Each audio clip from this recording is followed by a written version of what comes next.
नमस्कार, बहुत स्वागत है आपका। आप देख रहे हैं द न्यूज, आपके साथ मैं सृष्टि मिश्रा। आपको बता दें कि दिल्ली सरकार और कहीं ना कहीं जिस तरीके से केंद्र सरकार के बीच लगातार तनातनी का माहौल देखने को मिल रहा था, चाहे वो हम मेयर चुनाव को लेकर कह ले या फिर शक्तियों के बंटवारे को लेकर कह रहे, तो देखा ये जा रहा था कि लगातार तनातनी का माहौल देखने को मिल रहा है। आखिर शक्तियों का बंटवारा कैसे हो, इसमें अफसरों के तबादले, उनके ट्रांसफर, इन्हीं को लेकर लगातार टिप्पणी केंद्र सरकार के द्वारा की जा रही थी और इसकी जवाबदेही भी अरविंद केजरीवाल तय करते हुए दिखाई दे रहे थे।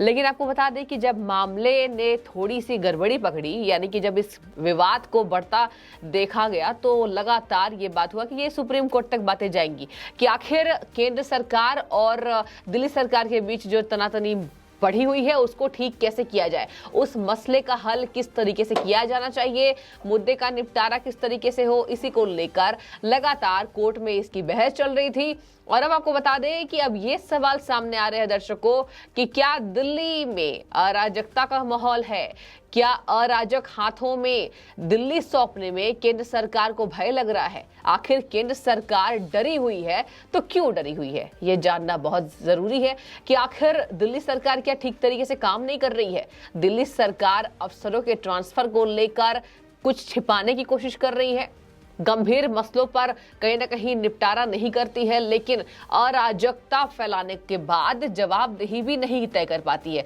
और क्या इन्हीं सब मुद्दों के बाद दर्शकों आज ये बातें हाईलाइट हो रही हैं कि आखिर क्या दिल्ली अराजक तत्वों के हाथ में है। और इसी को लेकर आज विस्तार पूर्वक आपको जानकारी देती हूं कि आखिर किस तरीके से जजों की बेंच ने ये सुनवाई सुरक्षित की है कि आखिर शक्तियों का बंटवारा किस तरीके से हो। उसमें एक टिप्पणी ये दी गई है, दर्शकों बता दें आपको, केंद्र सरकार की तरफ से पेश सॉलिसिटर जनरल तुषार मेहता ने ये कहा है कि हम यहाँ राजधानी दिल्ली की बात कर रहे हैं, दिल्ली को अराजकता के हवाले नहीं छोड़ सकते हैं। हम ऐसे शख्स के तौर पर नहीं याद किए जाने चाहिए जिसने दिल्ली को अराजक हाथों में सौंप दिया है।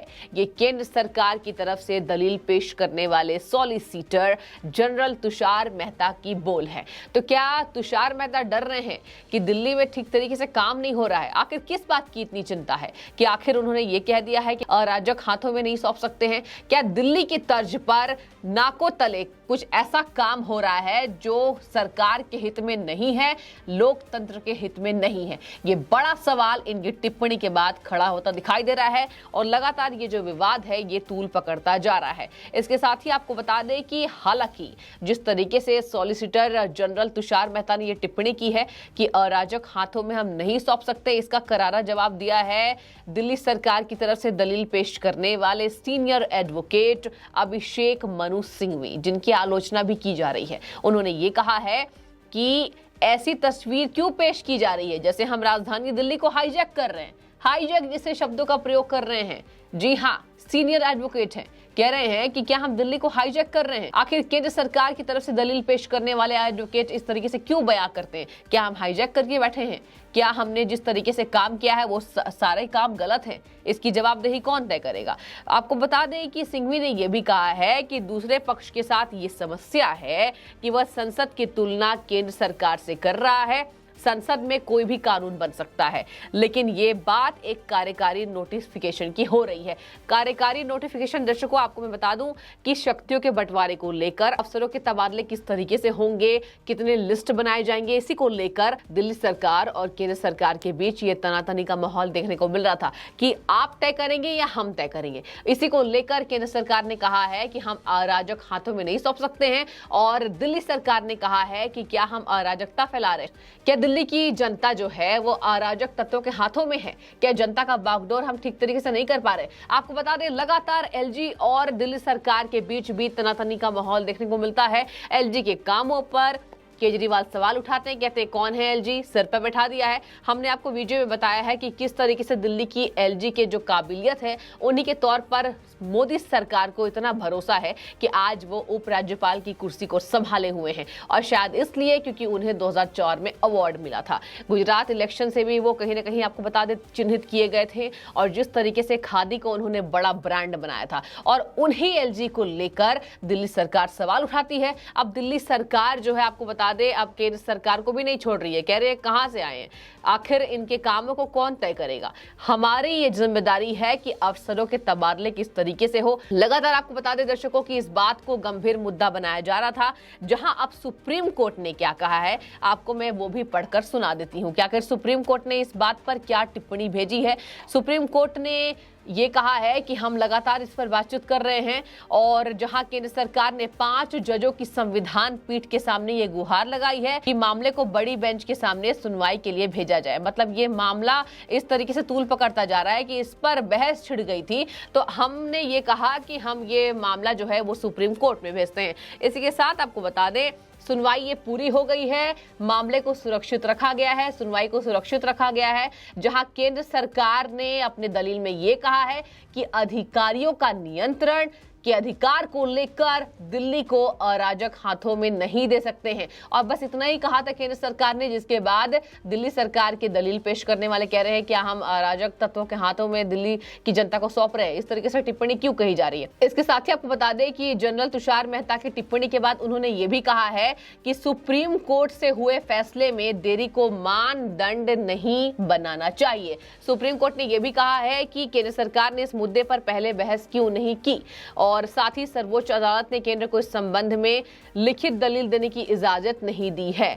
और वहीं साथ ही सुनवाई के 5वें दिन संविधान पीठ ने फैसला सुरक्षित कर लिया है कि आखिर अफसरों के तबादले किस तरीके से हो।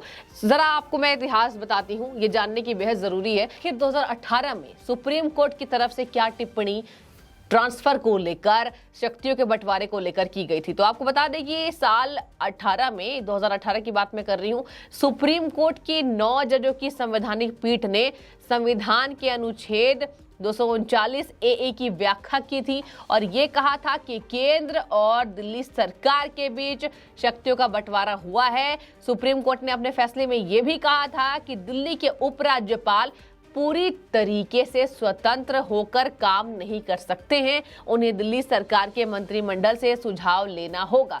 2018 में जजों की जो बेंच हुई थी उस पर यह फैसला सुनाया गया था, जिसके बाद आपको बता दें इस मामले में तब भी तूल पकड़ा जब जस्टिस AK सीकरी और जस्टिस अशोक भूषण दोनों ही फिलहाल जो है सेवानिवृत्त हो चुके हैं। लेकिन उनके क्या बयान थे मैं आपको वो पढ़कर सुना देती हूँ। उन्होंने ये कहा था कि दिल्ली सरकार का प्रशासनिक सेवाओं पर कोई अधिकार नहीं है, जबकि न्यायमूर्ति सीकरी के विचार इससे काफी अलग थे। उन्होंने कहा था कि नौकरशाही के शीर्ष पदों में अधिकारियों का स्थानांतरण या तैनाती केवल केंद्र सरकार द्वारा की जा सकती है। तो ये पहले की जजों ने ये जो फैसला सुनाया था और इसी को लेकर लगातार दिल्ली के LG से कभी भिड़ते हैं केजरीवाल, कभी केंद्र सरकार से भिड़ते हैं। ये बोलते हैं कि आखिर आप सभी कुछ को तय करेंगे, हम काम कहां से करें। हमेशा ही अरविंद केजरीवाल कहते हैं काम करने नहीं दे रहे केंद्र सरकार। और अब आपको बता दें कि अफसरों के जो तबादले हुए हैं दर्शकों, उसी के बाद से ये मुद्दे ने तूल पकड़ा और अब सुनवाई इसको सुरक्षित कर ली गई है। जहां आपको बता दें कि आने वाले अपडेट भी आपको हम देते हुए नजर आएंगे। फिलहाल जो टिप्पणी एक दूसरे पर की जा रही है कि दिल्ली को अराजक हाथों में नहीं सौंप सकते हैं और उसी पर दिल्ली सरकार की दलील पेश करने वाले सिंघवी ने यह कहा है क्या दिल्ली की जनता अराजक तत्वों के हाथ में है, इसका जवाबदेही। तो फिलहाल इस मुद्दे को लेकर आपकी क्या राय है, किस तरीके से आप केंद्र सरकार के वकील जो उन्होंने कहा है कि हम अराजक हाथों में नहीं दे सकते, यानी शक्तियों का बंटवारा केंद्र सरकार के हाथ में होगा, तो दिल्ली की जनता के लिए ये अहम और सुरक्षित फैसला होगा। यानी दिल्ली की जनता अगर केंद्र सरकार के हवाले रहेगी तो ज्यादा विकास देखने को मिलेगा, अराजकता दिल्ली में नहीं देखने को मिलेगी। आखिर इस मुद्दे पर आपकी जो राय है हमें कमेंट सेक्शन में बताइए कि दिल्ली की जनता किसके हाथ में ठीक है, केंद्र सरकार के हाथ में या फिर दिल्ली सरकार यानी कि अरविंद केजरीवाल के हाथों में। फिलहाल आपका बहुत शुक्रिया द न्यूज़ से जुड़ने के लिए।